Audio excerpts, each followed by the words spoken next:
Bonjour. Aujourd'hui, c'est la fête de Saint Marc évangéliste, patron de l'Église copte d'Égypte. Prions pour cette Église qui est une Église sœur, pour le pape Théodore II qui, grâce à Dieu, entretient de bonnes relations avec le Saint-Père François. Saint Marc entretenait une étroite relation de collaboration avec Saint Paul, qui l'accompagnait dans certains de ses voyages, et aussi avec Saint Pierre, dont il notait la prédication. Comme pilule, le seul critère de jugement pour Jésus est le bienfait à tout être humain, quel que soit le lien de sang ou de religion.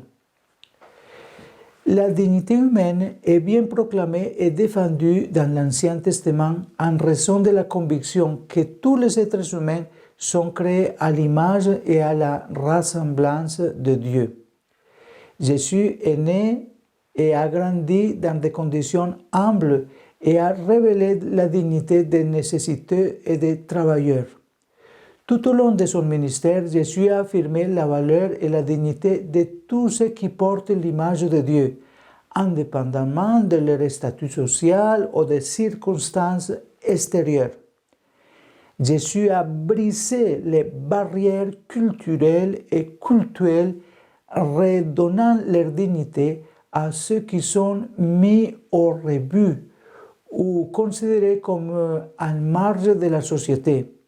Les collecteurs d'impôts, les femmes, les enfants, les lépreux, les malades, les étrangers, les veuves. Il guérit, nourrit, défend, libère et sauve.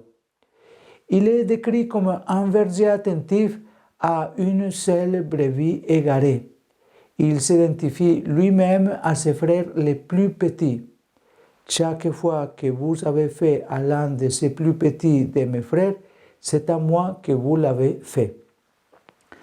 Dans le langage biblique, les petits ne sont pas seulement les enfants selon l'âge, mais les disciples sans défense, les plus insignifiants, les exclus, les opprimés, les mis à l'écart, les pauvres, les marginaux, les ignorants, les malades, les déclassés par les groupes dominants.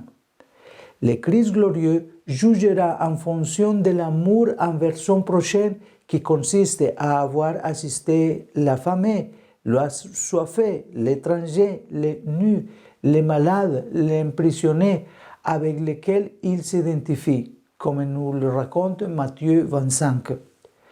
Pour Jésus, le bienfait à tout être humain, indépendamment des liens du sang et de la religion, est le seul critère de jugement.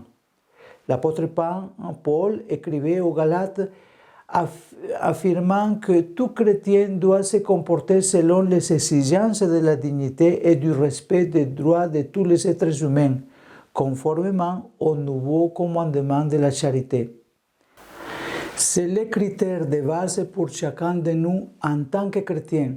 C'est pourquoi le seul critère de jugement pour Jésus est le bienfait à chaque être humain, quel que soit le lien de sang ou de religion. Que l'Esprit Saint nous donne à tous un cœur si ouvert comme celle de Jésus pour aimer tout le monde. Que Dieu Tout-Puissant vous bénisse, au nom du Père et du Fils et du Saint-Esprit. Amen.